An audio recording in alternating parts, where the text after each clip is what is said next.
Well, the Democrats think they dodged a political bullet putting off that employer health care mandate until after next year's midterm elections. Tonight on Fox Business Network, I want you to meet the Republican congressman who says they've got another thing coming because Phil Gingrey says he smells a rat and wants to get to the bottom of this whole decision and fast. But before the good congressman on FBN tonight, another good congressman from the left with a snout. California Democrat Eric Stovall says this delay was not political, but it was practical. Congressman, welcome. Good to have you. Thanks, Neil. Thanks for having me on for the first time. You had probably heard much of what Republicans are saying. Timing is curious. Doing this under the cover of a holiday when no one's paying much attention is curious. That this was all about saving Democratic seats in the next election. What do you say to that? I disagree. We've already seen the thrust of the Affordable Care Act implemented. Millions of seniors have already saved billions on their prescription drugs. Millions of seniors and women have received free preventive services. And now folks with pre-existing conditions, they'll be allowed to have insurance when they weren't before. And so this employer mandate, I think it's wise to listen to the business community. And you can't punish the president for talking to industry and then deciding that it would be best to wait a year. I think this shows that he heard the call from industry and he's going to take the sensible decision of waiting a year. Do you think he also looks at polls that say a majority of Americans now don't like it?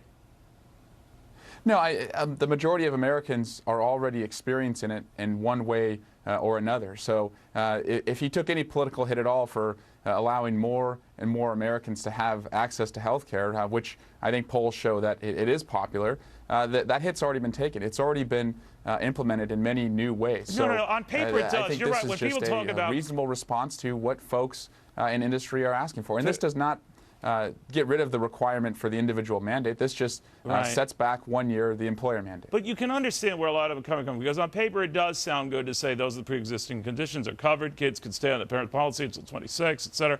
And then a lot of people obviously support and like that. What they don't like is some of the stuff that's transpired since. And that you've got a lot of people, low-wage workers, who can't afford a lot of this, even though they were told they could. And we got a lot of people for whom this was intended when we upended our health care system, who aren't so sure they want to be a part of it. And now the young workers who are going to be the buttress of being the financial foundation for this might be opting out of this. Would you at least acknowledge that something has gone awry here? Well, Neil, I'm 32 years old. I'm one of those young workers, and I look at the numbers, and I see that from 2000 to 2007, healthcare costs were rising at about 10% a year in some years, and now they're rising at about 3.5%. So since the Affordable Care Act in 2009, premiums have doubled. They've been going premiums down. Have doubled, right?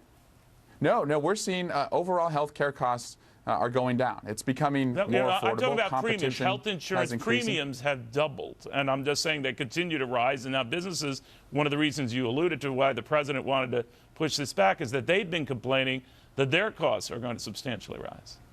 Well, the president said that he wants to push us back to allow the reporting requirements for employers with 50 or more employees to have time to implement that. So the patients, the employees themselves will still receive health insurance. The employers will just not receive that $2,000 to $3,000 penalty that they would have to pay if it was implemented now. Congressman, you had an interesting idea recently to say that congressmen can vote. They don't have to be in the well of the House to vote, or presumably in the Senate, if they're senators. Mobile voting, so to speak. But a lot of your critics have come out and said, wait a minute, that's a way to make sure they're never there doing their job. They're just out on the hustings doing God knows what else, and they can just vote remotely. What are you saying? Sure, Neil. I introduced with a Republican Congressman, Steve Pierce, Mobile Congress, which would allow us on our non-controversial bills to use our mobile devices in our district. Right now, we spend so much time in Washington in a gridlocked environment under the influence of lobbyists, and I'm saying on non-controversial bills, let's embrace the technology that the business community is using and vote remotely. On the more controversial stuff like immigration reform, health care, budgeting, let's spend the time under the dome in the Capitol. But businesses for years have used video conferencing. Military spouses communicate with video conferencing. Kids who are at college are talking to their parents through video conferencing. So let's have members in their district more on the non-controversial stuff And when we have more substantive items, let's have more meaningful conversations in Washington. So it's time for Congress to upgrade itself and embrace technology that everyone else is using. Congressman, thank you very much. Very good having you on. Hope you join us again. Thanks, Neil.